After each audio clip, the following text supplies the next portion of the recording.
Today on Rebuilders, we are looking at leadership and the drainage of power that is happening from leadership. Leadership is draining power and influence. It's harder to lead in an increasingly complex world. Leadership can feel like a poisoned chalice. But what if there's a form of humility? That's not so much about pushing down my ego, but it's actually about realizing how much I don't know or can't control. And in that space, there's an opportunity for God to begin to move in new ways, which will bring about the renewal of the church and society. It's a great conversation. We look forward to sharing it with you. Welcome to Rebuilders. My name is Liddy and I'm here with Mark and Daniel. How are you both? Yeah, we're good. We're good. Why are you laughing? Oh, I was just getting a cheeky grin from Mark over there. It was nice. I think it was the pressure. I was just feeling the pressure of just banter. I mean, I think our content's great, but we've really just been suffering in the banter department. Yeah, Like to apologise. What are you going to do about it? Well, before me doth lie a plate of pastries. You've got a plate. Well, we haven't, Lydia and I have not got pastries. Your plate's on the floor, Liddy. Oh, Yes, what? it is. I've already No, you've already eaten yours, Mark. Wow. I've been saving mine to savour them during the episode. Oh. But to all the pastry lovers out there, all the people that come up and go, where's the pastries at? Yeah. Here they are today. Yeah. You've got multiple weeks of pastries there. Oh, barely. I've got I actually don't know. I've got an almond croissant. Yes. And I don't know what's this one? That's It's a just pan a- of chocolate. Oh, there you go. I'm from the country, so I don't always know what fancy pastries are. Daniel, how long have you lived here for? You can't keep using that excuse. I've just rolled in from the country. What are these big buildings? So to all the listeners out there, while you're listening to this, just know that I'll be enjoying some pastries. That's what the the people same time. want. I mean, that's why our banter went off kilter, because we're just not enough pastry Yeah. references. Yeah. Well, bring it back. Yeah. Bring it back. Well done, Daniel. Thank you. Thank Just you do for my- your service. do my part for the podcast. Thank you. Thank you.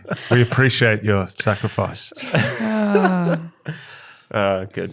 Well, let's get into today's episode. Obviously, over the last couple of weeks, we've been talking about renewal. We're going to continue that kind of conversation, but in connection with a number of things that are happening in the world. And we are seeing, I guess, leadership in crisis across the world. And we're going to pull a few ideas together that we've kind of hinted at over the last couple of weeks. Yeah. So to do with leadership, to do with renewal, to do with humility. Yes. I'm excited. Yeah, great. All right. Well, I'm just going to take us straight to the leaping off point, Let's do shall it. we? Yeah. So leadership is experiencing a power drainage. Yeah, we've talked about how leadership is the old grey mare. She ain't what she used to be. That's the concept of being in leadership is, I think we used the term poison chalice Yeah, a few couple of weeks weeks ago. Exemplified by the UK election where Keir Starmer got into power. Quite a record majority in Parliament. It was quite. A lot of seats, but actually his share of the vote was not as big as what those seats would indicate. And, very quickly, not the sort of hubris and I shouldn't say hubris or maybe excitement that, say when Tony Blair, won against the Conservative leadership back in the 90s, very quickly away they were tempering expectations that challenges were before them. And even I think since we said that, those challenges have arisen. The Chancellor Exchequer, Rachel Reeves, basically sort of said, look, there's no money, so a lot of these election promises were there, but there's not the money to pay for it. There was the, horrible incident in Southport, which then followed by, basically sort of riots across the UK. And, that's now led to a sort of prison crisis of imprisoning those people. Where do you put them? So very quickly, leadership is faced with a myriad of issues.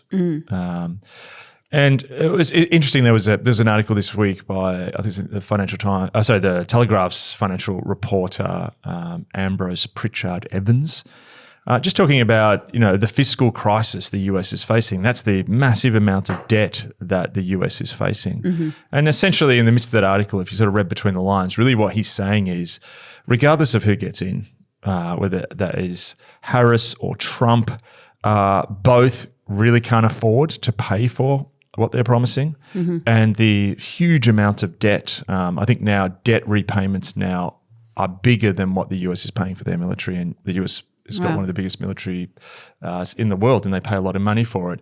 And yeah, there is just a poison chalice nature to leadership now. And I think also aligning that too, you know, to be a person in leadership is now to be in an environment where power and the nature of it has changed. We've talked about this a lot over our journey with Rebuilders. And, you know, power, you know, there's two ways I think we've gone to think about power. The first one is that, you know, we've had a very hierarchical view of the world where we've seen leadership, everything rests and falls on leadership is something that's often said, that if you really want to influence the world, you want to work your way to a position of leadership and influence. We've gone from that very quickly into this much more view of where power is viewed with suspicion. You know, the influence of philosophical streams like critical theory or thinkers like Michel Foucault, where power is seen as this thing which is, you know, almost a bit poisoned and it lurks everywhere. And the world is sort of this collection of unequal power differentials that need to be questioned and power needs to be called out. But, you know, that was in a 1970s, 1960s world. And power now is far more mysterious, far more volatile. And I was reading this morning of the story of the sort of fashion redemption of the fashion designer Jean-Paul Galliano. Is it Jean-Paul Galliano, the fashion designer? Gaultier? No, Galliano. Galliano. We're going to fact check. I'm very low fashion. So yes, but you're from the country. I'm from the country. Galliano. What's his name? Galliano, the fashion designer. Galileo? Galliano. Galliano. Yeah. I'm looking this up because I don't I know. mean, who you know, you're I'll talking just fill this empty air because empty air. John Galliano? John Galliano. British fashion designer. British fashion designer, made in French. John Galliano was actually one of the first people cancelled. You know, and they're talking about this. So, you know, talking about cancel culture. He got very drunk at a party and was, you know, yelling terrible things and started yelling that he loved Hitler or something like this at this party and got cancelled. And, you know, if you think about that previously, you know, people at the top of the fashion industry were untouchable. They were in the elite sphere of society. And the fact that, you know, this guy could be named online and a sort of digital swarm formed, which then influenced the media. And I think he was actually charged, I think it may have happened in France, and he was maybe charged with racism, or there was a racism charge. So the idea that a digital swarm could bring someone down who previously would have been untouchable in previous eras of media, you know, they just would have got their PR people onto it, paid some people off, and the whole thing would have been covered up. But that's one indication of a dynamic that we see very much in the world, that power is much more mysterious. It has vertical elements, which are still very much there, but then there's these digital swarms, these electronic tribes which can pull things down. So leadership is experiencing a power drainage. Do you think, though, that people are still expecting leaders to solve things for them? 100%. And this is what we you know, would love to sort of tease out. I think whilst there's been this tremendous change in leadership, which we've experienced, you know, and in the church we've seen leaders fall, you know, so we recognise the volatility of leadership. Still our minds are captured by perhaps previous eras of leadership, you know. And, you know, I think that the expectation around leadership, you know, again, to just look at this US election, the belief that this leader will come in and be able to change all these things, you know, and we can see that in church as well, that we just need to get the right leader in. So we've had this very high view of leadership, which I think is culturally bound by a particular period. It's been the American century, high view of leadership. But, you know, things are changing, and I think there's restrictions and constrictions on leadership. So we want to get a head around this today. Yes. All right. Well, the second point, complexity is reducing the impact of leadership. So this is more than anything, I think, something we need to understand. So, for example, the US election, whoever gets in is going to face a huge amount of complexity. In 2016, you know, we saw that was a lot of talk around Russian influence in the election. But already in this election, you're seeing multiple countries interfering. I think the FBI just named Iran as trying to influence the election. Yep. And multiple countries are doing that. There are multiple factors in the world. Something like what's happened in Gaza has an effect. So you can be running your domestic policy and stuff outside of that has this tremendous effect. So we live, and we've talked about this before, in a world which has moved from a complicated world where there's problems to overcome to a complex world where there's a multiplicity of crises which play off against each other. You know, we've talked about this. We saw this in COVID where the crises of the COVID pandemic then began to fall into geopolitical competition between America and China, began to fall into supply chain issues, stimulus issues around the economy. So increasingly leaders find that the bandwidth of what they can actually influence is much smaller. Now, we've talked about presidents and prime ministers here, but so much of the emails that we've gotten and messages here at Rebuilders is people who 10, 20 years ago, I was simply leading my church. I didn't have to worry what was happening in the election. I didn't have to make a statement about that. I didn't have to worry what people in my church were saying in a WhatsApp group or in a Facebook group. And all of a sudden, all these things are coming at people. And what this does is it makes you realize that the ability of what you can control seems much smaller. Yes. The power and influence that you have is reduced, and the power and influence of other things, often sometimes on the other side of the world, have tremendous influence over the realm of what you're influencing. That's a great sentence with many influences in it. Okay, great. What are the temptations when this happens? What are the solutions that people are trying to kind of grasp at? Well, as you have a position of power, number one, I think you're right. The expectations of people, the expectations have not changed have not stopped that we can change things. Yes. Even the expectations around a Taylor Swift to have a leadership influence in the world beyond just a pop singer are there. Yeah. And for pastors, leaders, whether you run a business, whatever, your employees, your people who are following you still have significantly, and I would even say escalated views of your influence. That's still there, but we feel that reduction. So I just thought of sort of three ways that people really can deal with this. One is you see a lot of people retreating from the fray. Yep. It's just too difficult. So I'm going to retreat to a space where maybe I don't have to control as much, but it just takes away that pressure. So we've talked about this before, that sense of it's too complex to lead, it's too difficult, this is not what I thought it would be, and difficulty is something I need to flee from. So you retreat from the fray, from the struggle of leadership. The second one is, and you see this everywhere, that the more we're out of control, the more that there is complexities that we cannot control, the more that we manipulate imagery. Yeah. I actually am thinking, and this could be a whole episode at a future date, but for example, I'm just going to use with the Democratic National Convention's on at the moment. We know that Joe Biden was removed. Joe Biden did not want to go. We went from this strange few weeks where all of a sudden the dam broke and it was leaks and leaks and leaks everywhere from the DNC as the sort of panic after the debate with Trump, and people realized that, Biden was not, his abilities weren't what they thought they were. Yeah. And everyone was leaking. And then when Harris came in, all of a sudden the leaks stopped, and it was so literally had I remember leaks one week where they're saying that, the heads of the Democratic Party are deeply concerned because they don't feel Harris is up to the job. This was high level Democrats leaking this. And then a week later, it's she's the best thing since sliced bread. Yeah.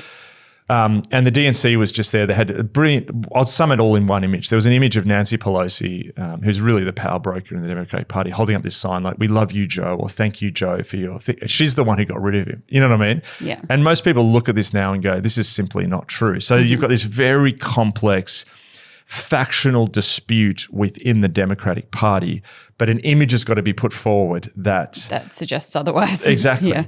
So we can feel this too. We have to project as leaders an image to the world that, hey, we're in control. We can't change hard material realities. So we just put up a set of images that make it look like everything's okay. But I think that even is increasingly being questioned as the world becomes more savvy around images and the way they can manipulate us. Yeah. And the last one is, I think we just sort of get into this insta copying of leadership where we just sort of fall into, instead of like, how do I do this in my environment? We just like sort of copy what we see online. Instagram becomes our mentor. Yeah. And, it's in the same way, I think I may have mentioned this the other week, in the same way that all cafes begin to look the same with white tiles and certain kinds of plants, that we just all leaders start talking the same, focusing on the same things. And we sort of just give up that reality of asking, what is God calling of me in this environment, in this place? Which is very much linked to what we talked about last week with revival versus revivalism. Yes. Like a programmatization of renewal and revival. Technique takes over. Yeah. Okay. Next one, you need to know what is your sphere. Yeah. So moving into some of the solutions, because I think people probably intuitively sense much of what we've spoken about so far. Yeah. If you want to do something about this, I actually want to say this loss of control, this sense of a power drainage, needs to be reframed as an opportunity. And we'll get there as we move through these solutions. So how do you reframe this? How do you go, okay, Mark, you just said that. I feel that like there is all this stuff coming at me. I can't control things as I used to. Or maybe you're a young leader who's like, I hear mysterious stories of the past where people could. But David Devenish wrote a book, I think it's called Success and Multiplication. He's a church leader from the UK and wrote a book on succession or multiplication, transitioning a movement to next generation leadership. And in that book, he talked about the apostolic and the idea of apostolic ministry, and he referred to Paul speaking in 2 Corinthians verses 10-13 says, "We, however, will not boast beyond measure, but within the limits of the sphere which God has appointed us." I think that's really interesting. So God's actually given you a sphere of influence.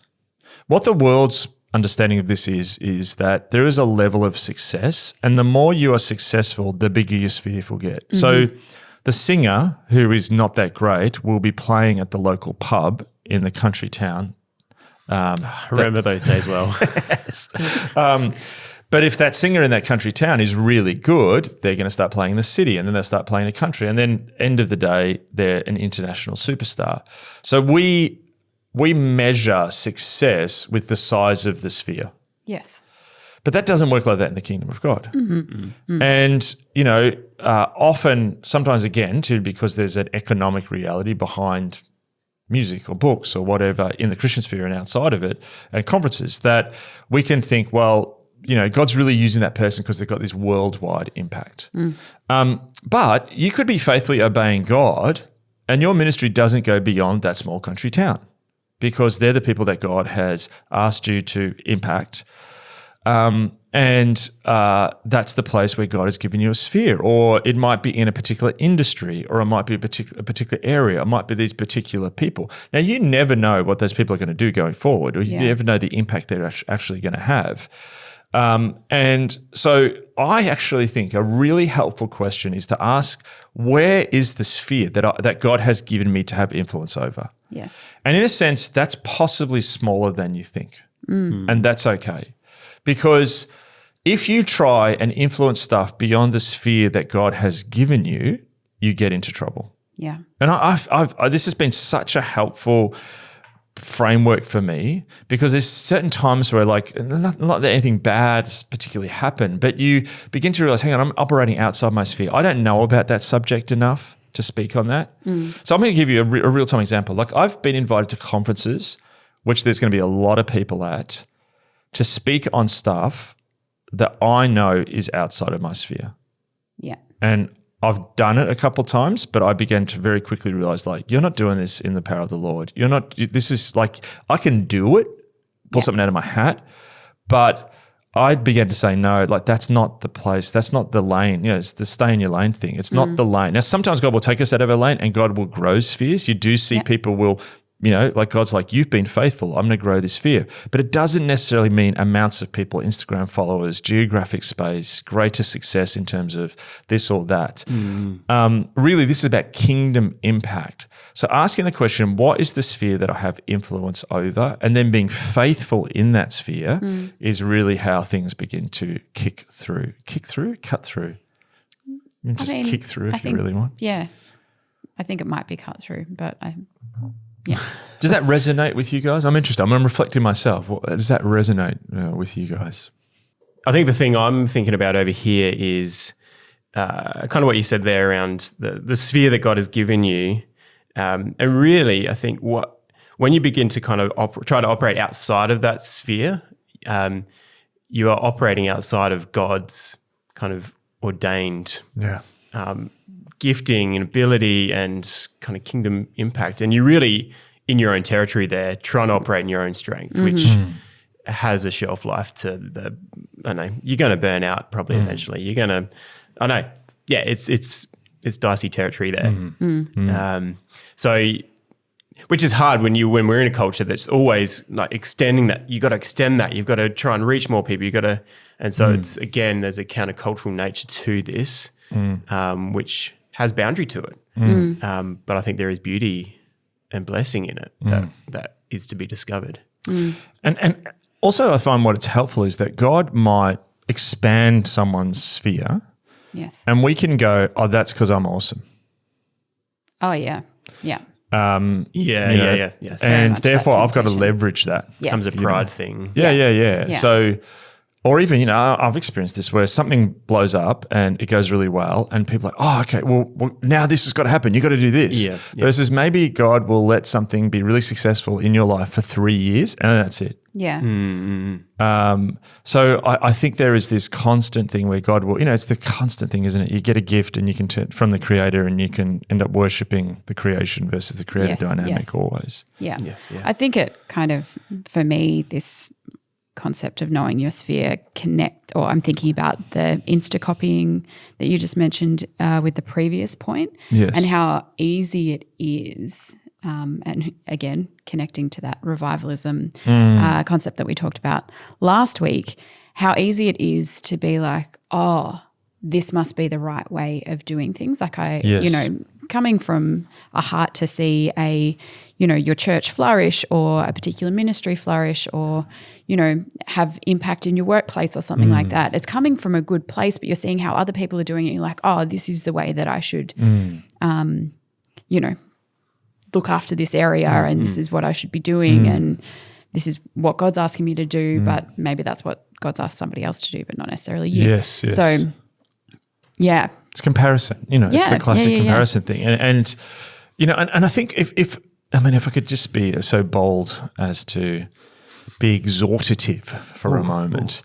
I think one thing, there's an Australian dynamic which I think is perhaps more far afield than just Australia.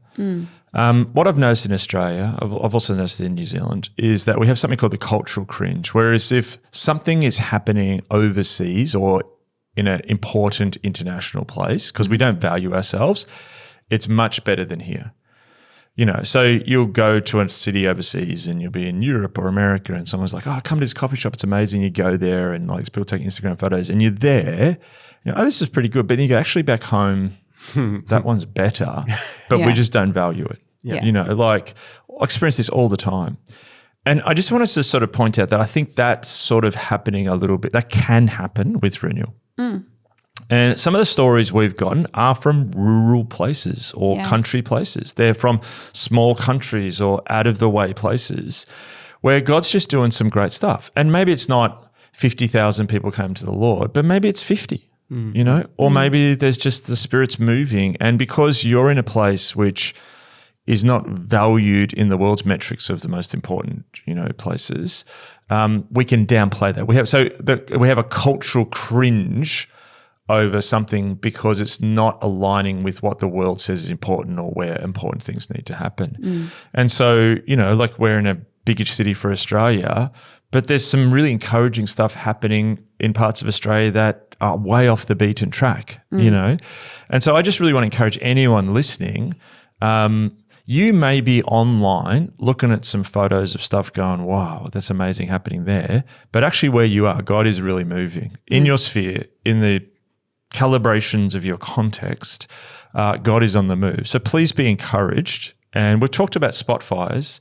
And the more I read revival history, often it is spot fires all over the place. And sort of chasing down. I just was reading a book about the Hebridean revival and, Duncan Campbell, the preacher, he's going backwards and forwards. He's, all over the sort of Hebrides in these small towns. And back then that was not cool. Like the Hebrides was absolutely the middle of nowhere. Some of the roads weren't even paved. It was mud. And then he's off to bits of Northern Ireland, these small towns in Northern Ireland I've been to, like he goes to the big city of Inverness. I've been to Inverness in Scotland. It's not big, but comparative to the Hebrides.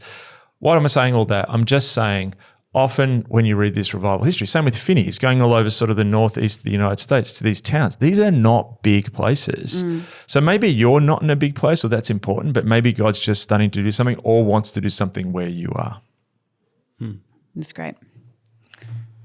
The next point is, what is your leadership leverage? So as power is reduced and influence in a worldly sense is reduced, and this is where renewal comes in, there is the opportunity to move the world through partnering with God who moves the world. So in a sense, when the ability, so like almost I had a couple of points here. I said like, what can you control? You're forced to ask the question. So first of all, once you understand your sphere, and then how do I influence that sphere? The question you have to ask is, what can I influence or move non-sinfully? Now, I can use manipulation. I can use emotional manipulation. I can yell at people, or I can use passive aggressiveness, or I can work beyond my means where it costs my family or my own physical health. These are all things like going beyond myself and into, so just as there's maybe it's a geographic sphere or a sphere of influence that you have, there's also a sphere of stuff that you can partner with God with. Now, we can run around like headless chickens and we can do massive programs, and, people sort of say, hey, those programs aren't working like they used to, or perhaps you're a denominational head of a denomination and what you were doing 20 years ago ain't working now, or even what you're doing 5 years ago ain't working now.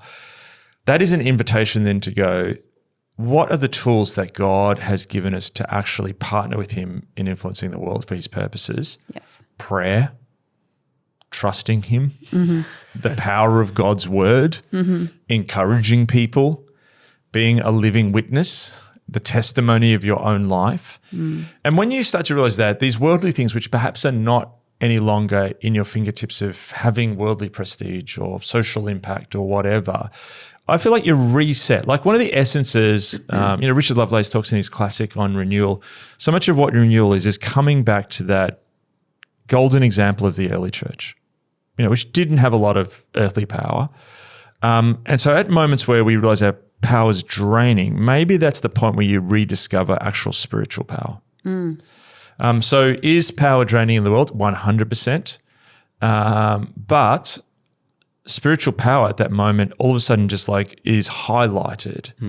And I think that's really key. And I think that's happening to a lot of people. I'm seeing that. I'm seeing churches which had huge influence in previous seasons like, man, we don't have it anymore. What do we do?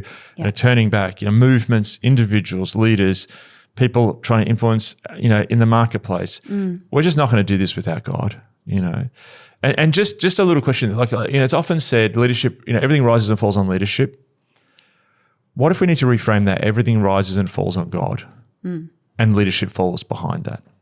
So don't want to get rid of leadership here and have some sort of anarchist collective, but leadership which doesn't realize that we can only do things, operate in the sphere that God's given us with the abilities to influence that he's given us that are spiritual, we're not going to get very far.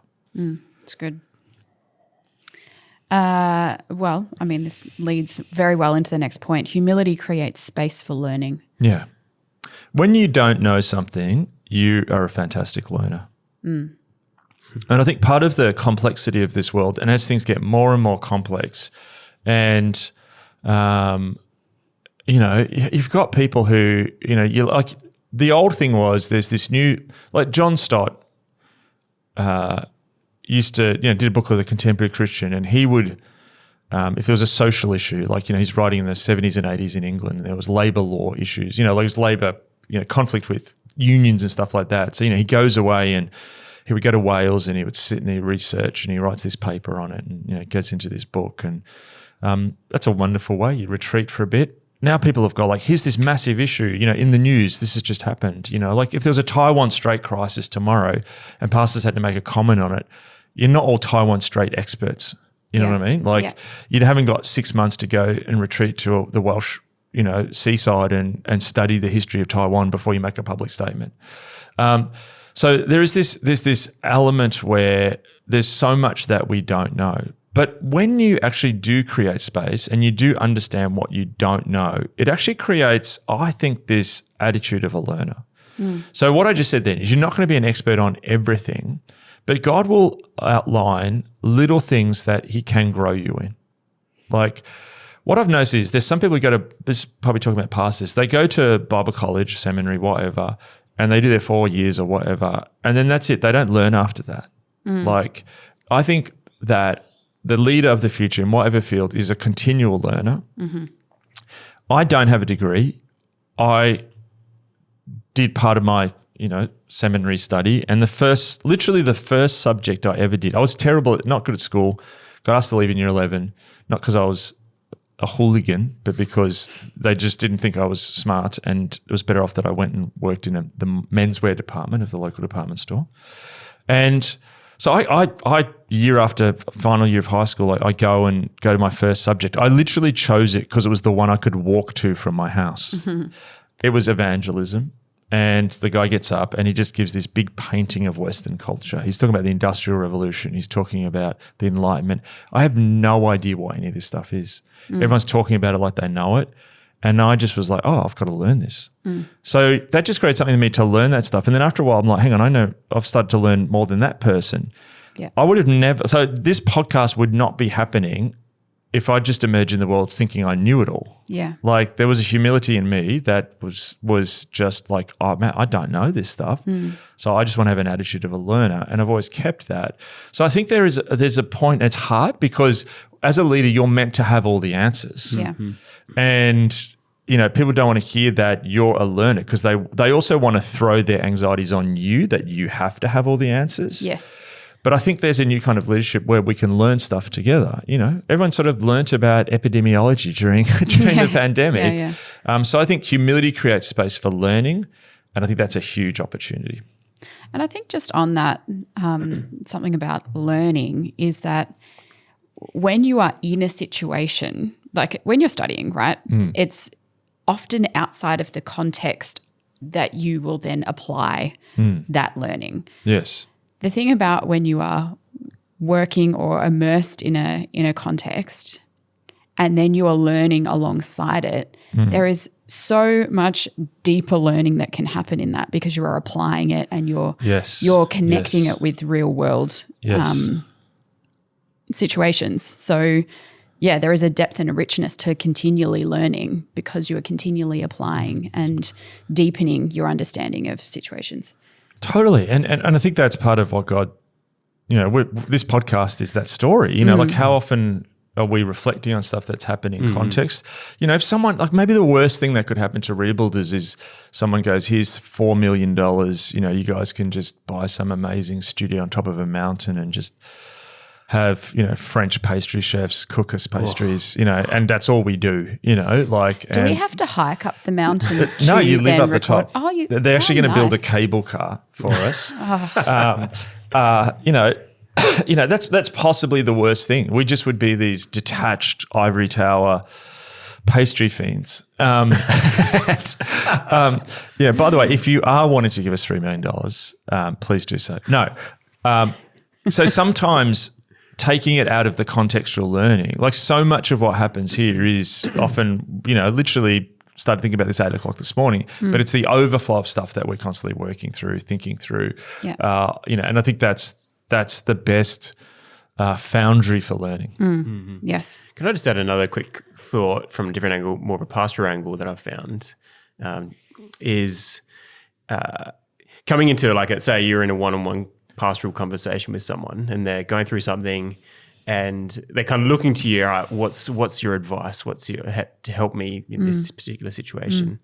And I've certainly found this like entering into ministry and you're kind of sometimes forced into a moment where you're like, oh, I'm expected to give an answer here Yeah. for some complex life situation that you're going through.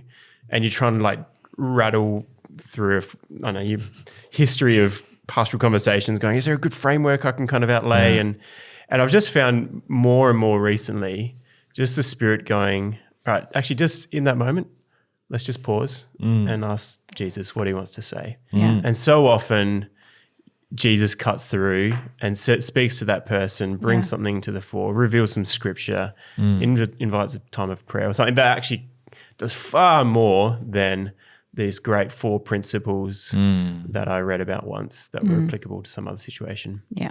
So anyway, that's just a bit of a flip side that's I really found good. really helpful. Yeah. And there's a humility in that because you're like, well, maybe I'm not the expert here, Yeah. Yeah. but Yeah. you actually, But I'm going to point you towards the one who is. Yeah. Yes. Yeah, They don't want yeah. the expert because the expert feels good. Yeah. You know, if you can give a zinger, they're like, oh, wow, you're amazing. Yeah, yeah, but then yeah. it might not help them, you know. But experiencing God, that's excellent. Yeah. Well, finally, coming back to a concept that we've talked about before, looking for where the waves are and then asking how do we surf them. Yeah, I mean, this is a Pete Gregg maxim. You know, he talks about 24/7. You know, doesn't make the waves, but it learns how to surf them. You know, when I heard that, it just really resonated. And first of all, I just want to say that probably everyone overseas listening thinks that we're all expert surfers because we're Australians. If we were from elsewhere, but we're from Melbourne. I'm from the country, didn't have waves in the country. We didn't even have the sea in the country. Yeah. You had a neither. local little creek or something. You know, you could ride your surfboard down. If you're lucky. If you're lucky, yeah, in the midst of a drought. Well, both of you guys grew up with drought, Oh, really. yeah. Yeah. So real lack of water. Yes. I didn't even, lived in the city. But we get the principle. Yeah, you get the principle. Yeah. Let's So come- we let's come- can't surf, but Yeah. we get the concept. They get the concept. But, part of I think surfing, what I know of it from the movies that I've seen, seeing Point Break, with its abomination of an Australian accent, is part of it is seeing where the swell is just starting, out on the horizon, and getting a sense of it. And I feel like that's sort of what leadership is particularly in this moment where going, God is moving in lots of places. It's keeping your eye on the horizon. It's stewarding the move when it feels small.